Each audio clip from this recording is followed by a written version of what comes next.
Hi, everybody. Thanks for joining us for another edition of Hold My Drink, where we navigate the news and politics with a chaser of civility.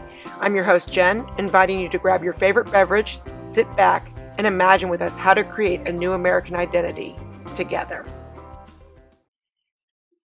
Welcome to this week's Hold My Drink. My co host this week is Tom Eastman. I know Tom because he was a water polo player and I was a cheerleader at the same high school. And today, Tom is a constitutional lawyer and he is litigating a major First Amendment case. We're going to talk a little bit about that in the podcast. And also, I got a surprise for you, Tom. But first, the question is, what are we drinking for this podcast? My drink is A&W root beer. There's my favorite is obscure root beer out of Minnesota called Iron Horse. I can never find it, but A&W is a close second. And didn't you one time tell me that like A&W was created out of the pandemic? So yeah, 1919 was a busy year. You had a pandemic that killed 600,000 people, mostly healthy, and also A&W root beer was founded. So it wasn't a horrible year all the way across the board. So we just need another root beer to save us. That's right. We've got a few days left in the year, so get on it, guys. Well, I just have my normal glass of wine here, but I did wear something special for you. The last time you and I talked, I wore pug pants for you because you and I are both pug lovers, or your wife and your daughter are pug lovers, whatever, same difference. So, I am a pug cleaner upper after. Yeah. So this shirt, knowing your conservative roots, is, can you see it? Very nice. Reagan's Raiders is what I'm wearing for Tom today. Solid. One of the more solid presidents in our living past, I would argue. But so speaking of that, let's get into like politics a little bit. You are right now on a major First Amendment case. Can you tell us a little bit about it? What you're litigating, what it looks like, to the extent that you can? Yeah, sure. I'm actually finishing off my opening brief on the appeal this morning. We represent a client, Riley's Farm, out in the San Bernardino Mountain foothills by Yucaipa. And for years, they've hosted these very popular living history field trips for schools across Southern California, where they have reenactors dressed up as people in the Revolution or the colonial era or the Civil War or the Gold Rush, all these different eras. And it's a big, beautiful property out in the hills with 700 acres plus. And it's all very period authentic, and they have some really great presentations about American history. Jim Riley is a conservative, an opinionated conservative, and was more active on social media than I think he has been lately. At some point, about the same time that people were trying to boycott the legendary In-N-Out burger chain because of their donations to Republican politicians, somebody else got it in the idea that maybe we should boycott Riley's Farm too for having these horrible opinions. And so some activists organized kind of a boycott campaign and got a bunch of public schools to cease their field trips. Now, a boycott is constitutionally protected, right? You can decline to do business with somebody for, because you don't like their politics, unless you are a public entity. Under the Constitution, there is a doctrine called the unconstitutional conditions doctrine. Just as the government can't directly punish you for your speech, they can't burn you at the stake for saying something heretical, they can't take away a valuable public benefit, for example, a tax break or welfare benefits, or public business patronage in retaliation for free speech. And so we filed a complaint, and we've been litigating that for a few years. We got some good, favorable rulings that we did articulate a constitutional violation. But then we hit a snag. The court granted the other side summary judgment, which is a pretrial ruling, based on the doctrine of qualified immunity. Now, that's a doctrine that itself has been controversial lately. It's basically the rule that says that even if something is unconstitutional, if it hasn't been addressed precisely before, the government basically gets one free shot at you.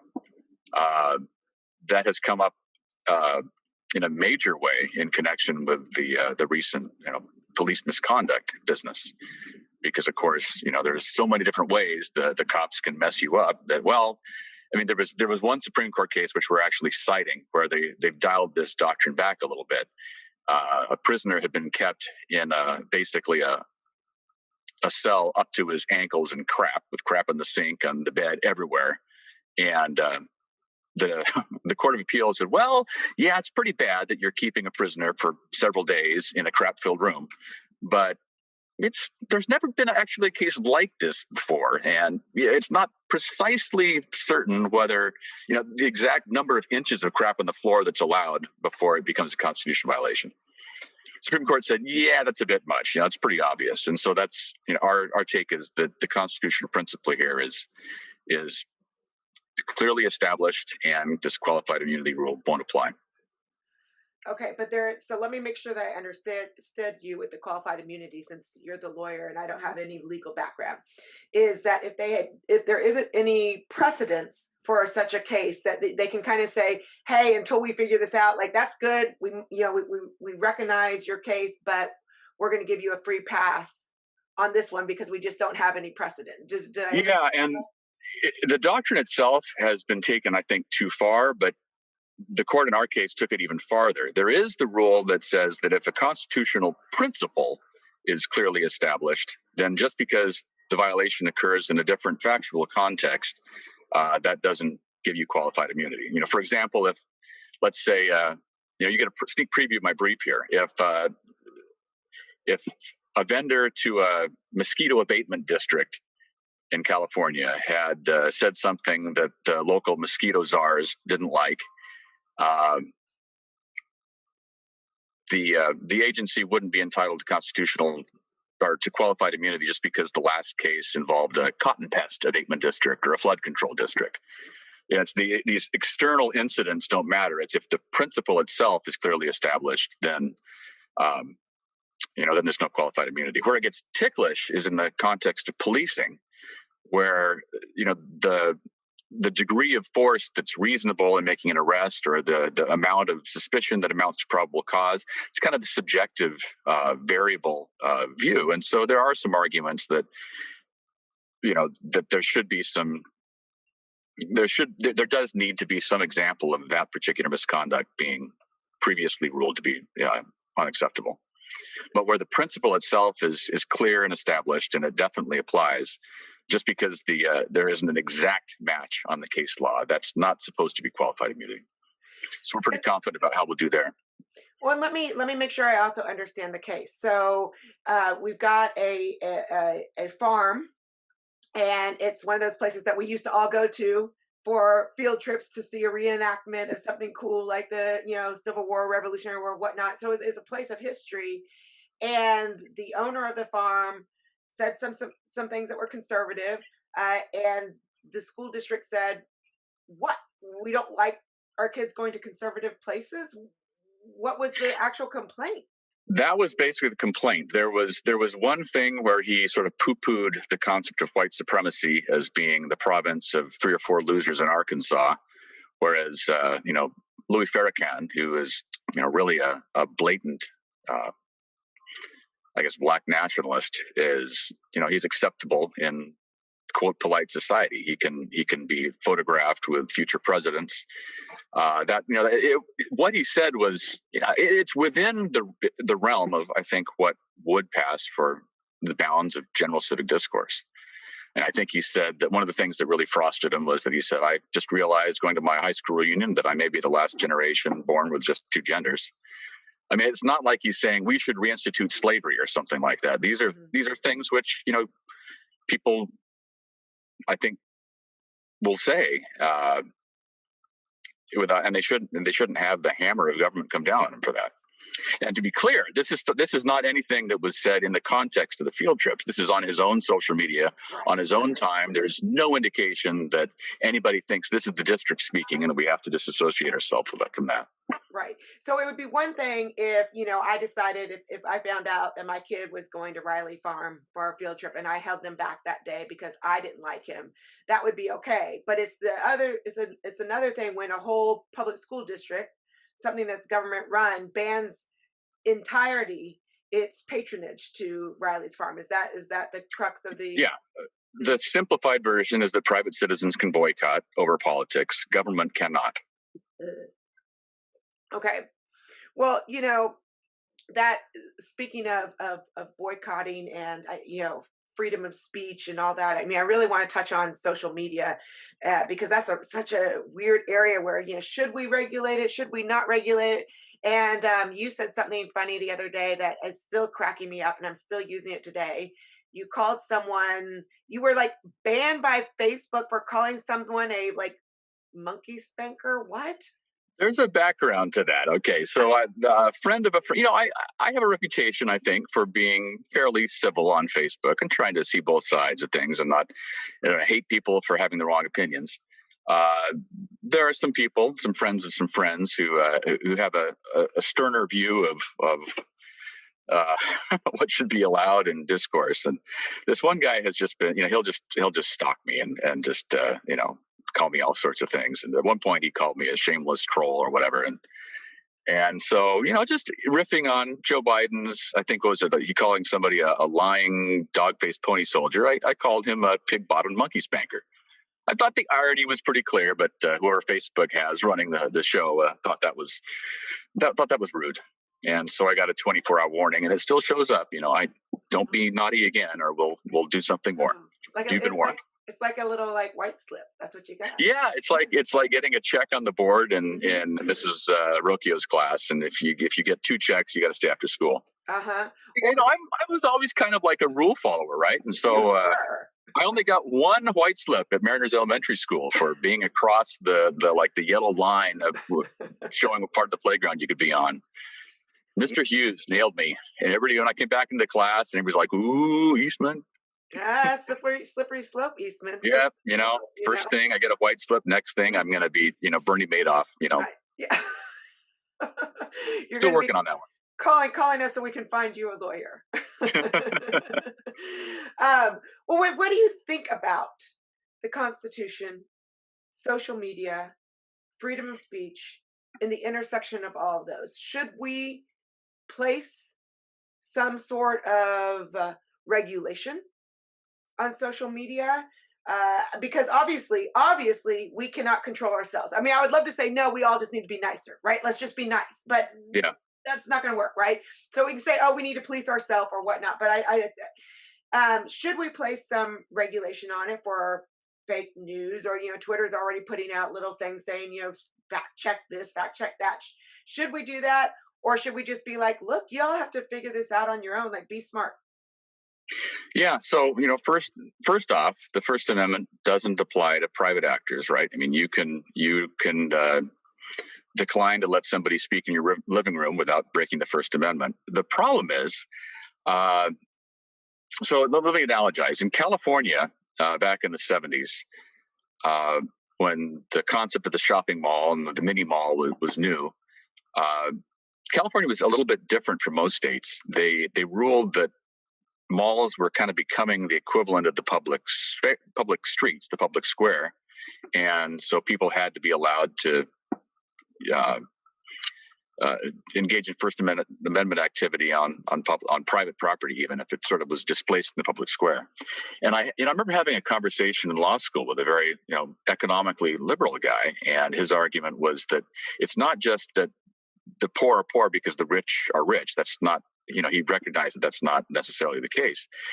He was saying just the fact of people being extremely rich gives them more power to squeeze out other people's voices. And at the time, I thought that was probably overstated. And as I practiced commercial law and public law later, you see how a sort of penny ante little municipal clerk can basically tie a gigantic developer up in knots. Economic power only gets you so far, right? There's guys with guns, and they can say no, and that's that. But the tech monopolies, if we want to call them that, they have a dominance over the public square in a way that nobody has ever had before. It'd be almost like a phone company deciding that they were going to not allow speech that they didn't like, or something like that.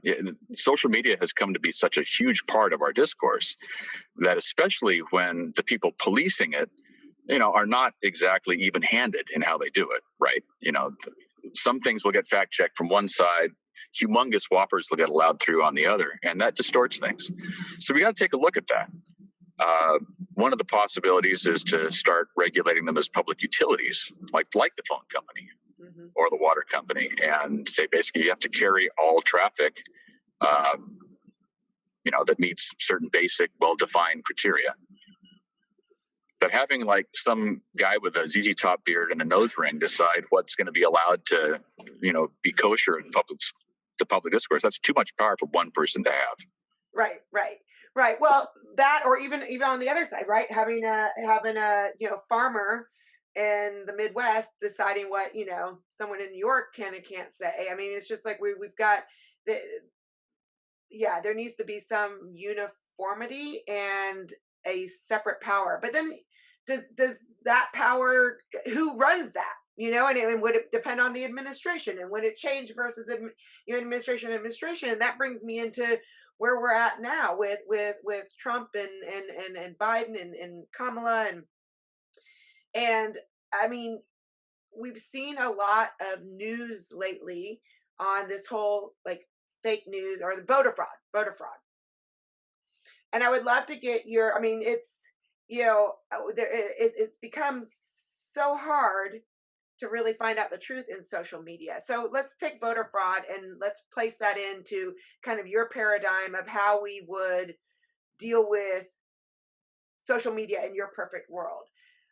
What would you say? I mean, would was there really voter fraud? Can we talk about it? What can we and can't we talk about without? Well, I mean, first off, I don't really know. I think, as we talked about last time, we have 50 different election systems in the country. Yeah. I probably know more about California election law than the average person, just because I've dabbled in it a little bit. But I'm not even a master of California's election procedures, let alone Georgia's, let alone Atlanta's local procedures. How things are done. Uh, it's funny because I can't remember, it was either Facebook or Twitter was attaching a warning notice to everything that discussed even the possibility of election fraud. Yeah. We have strict laws and rules and procedures designed to keep things honest. Well, we have strict laws and procedures preventing people from driving drunk, and yet so it happens. Mhm. We're basically being asked to take people's word for it on a kind of honor system, and there are millions of Americans who look at these late breaking changes at the middle happening in the middle of the night, and they think it smells. And I'm not ready to say that that's patently insane you know, off the cuff. I think at the very least we need to look through these with as granular a level of scrutiny as we did the quote Russian collusion business.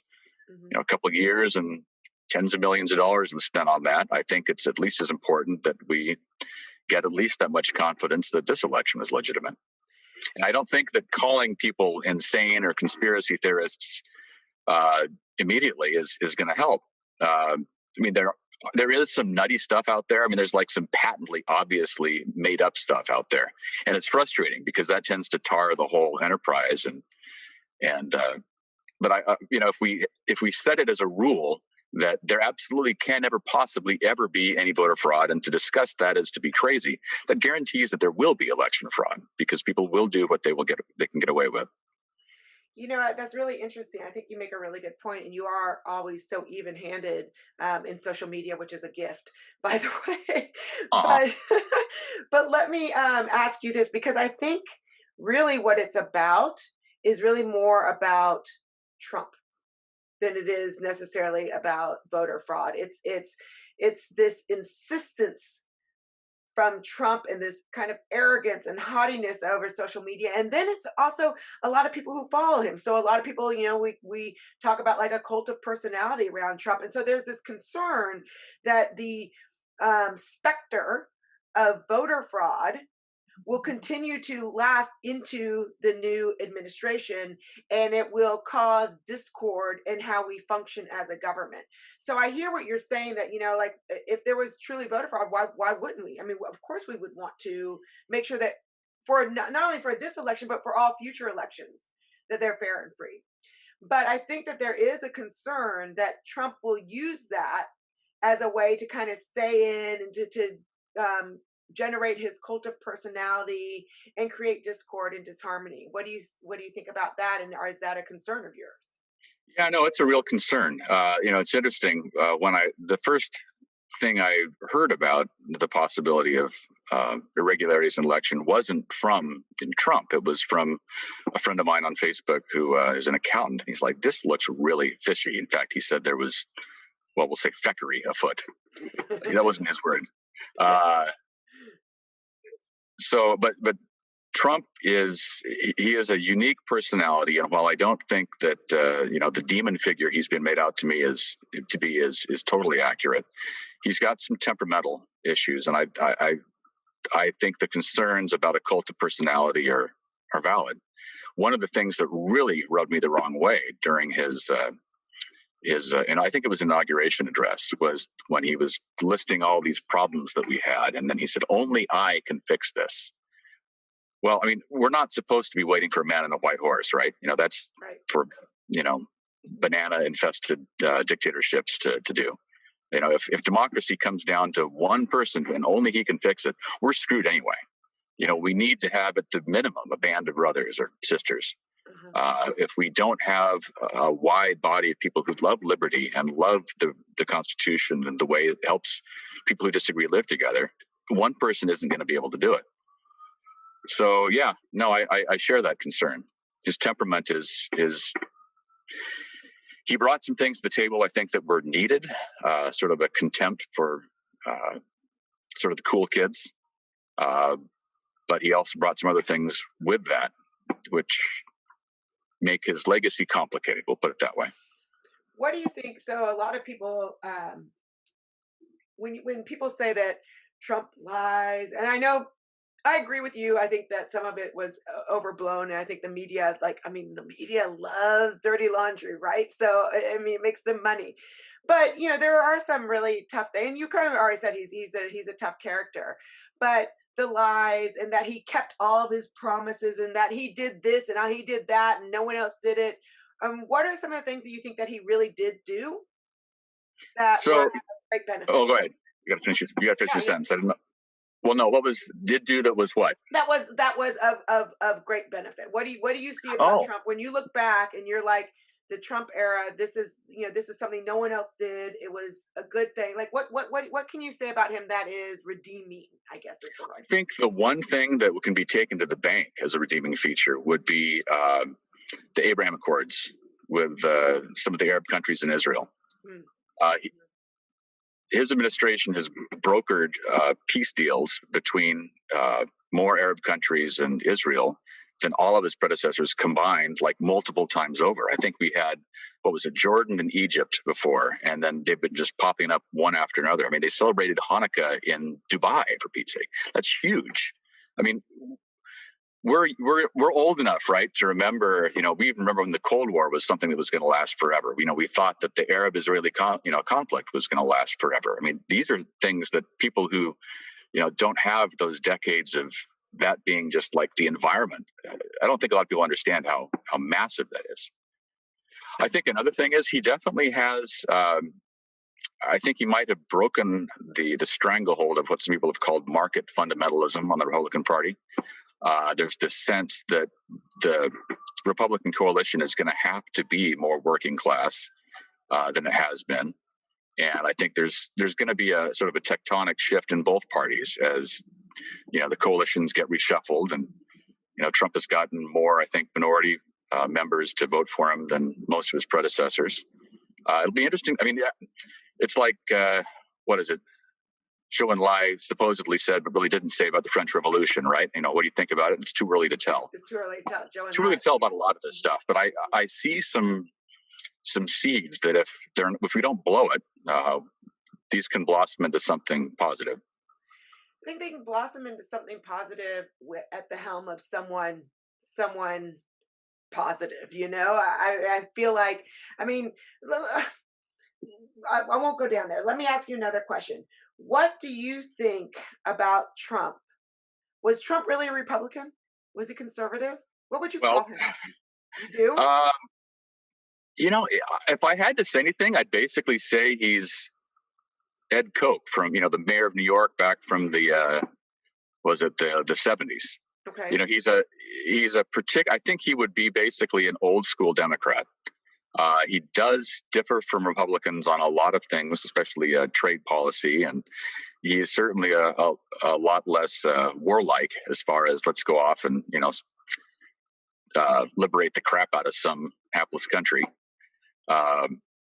There are some definite differences in him, and again, I think they can be overblown, but probably if I had to pigeonhole him, it would be like kind of an outer borough New York Democrat from the 80s. Okay. So socially kind of conservative in some ways, but certainly not like, blue blazered Christian coalition, holier than thou, 80s. Definitely right. Sort of a feistier type. Yeah.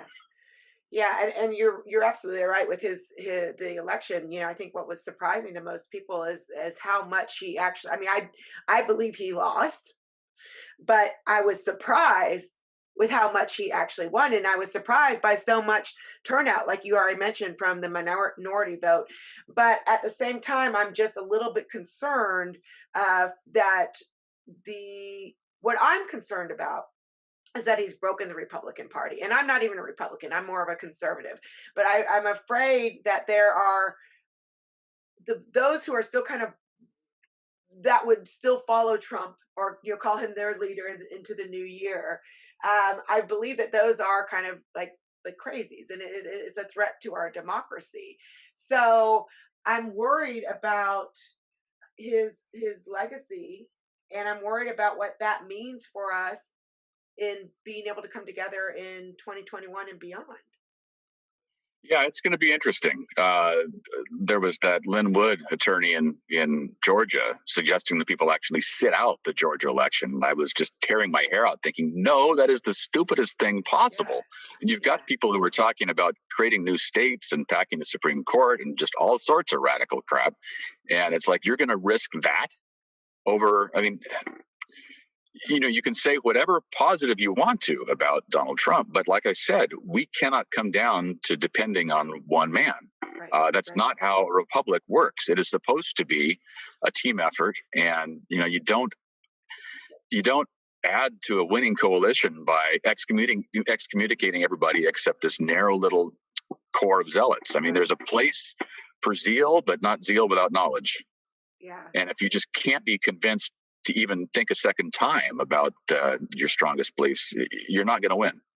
Right. So that brings me. So I've got a question. So you're talking about that. It can't be all around one person. So this is kind of my final question for you for the day, because I'm almost finished with my drink.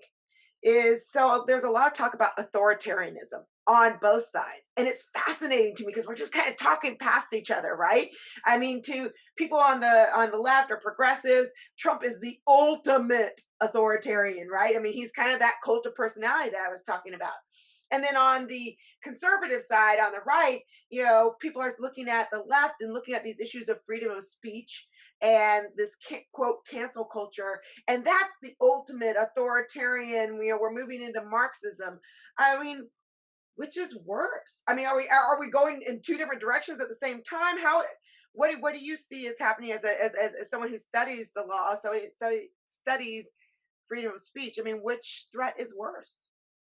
So I've struggled with trying to understand what people consider super authoritarian about Donald Trump. I mean, and maybe it's a matter of us using the word to mean different things.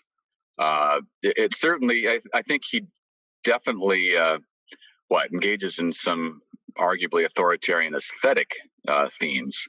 But as far as actually increasing and centralizing executive power, he's really not that far out of the ballpark of his predecessors. For example, one measure of how aggressively an executive is wielding his power is how often he gets smacked down by a 9-0 majority of the Supreme Court. Right? If you can get all of them to agree that no, you're definitely pushing the boundaries, then you're throwing your authoritarian weight around, and that hasn't happened to him that much. He's governed, I think, fairly centrist while screaming bloody murder and making him itself look bad. What is sometimes authoritarianism gets described as basically not fulfilling these partisan policy preferences. I define authoritarianism as anything that erodes the ways that people of different ideas can live together. The classical liberalism of the First Amendment, freedom of conscience, freedom of speech, equality before the law, the rule of law, meaning that we're not going to have the public servants aren't going to be using one standard against its friends. And what did President Obama say? Reward your friends, punish your enemies. I mean, that is authoritarian.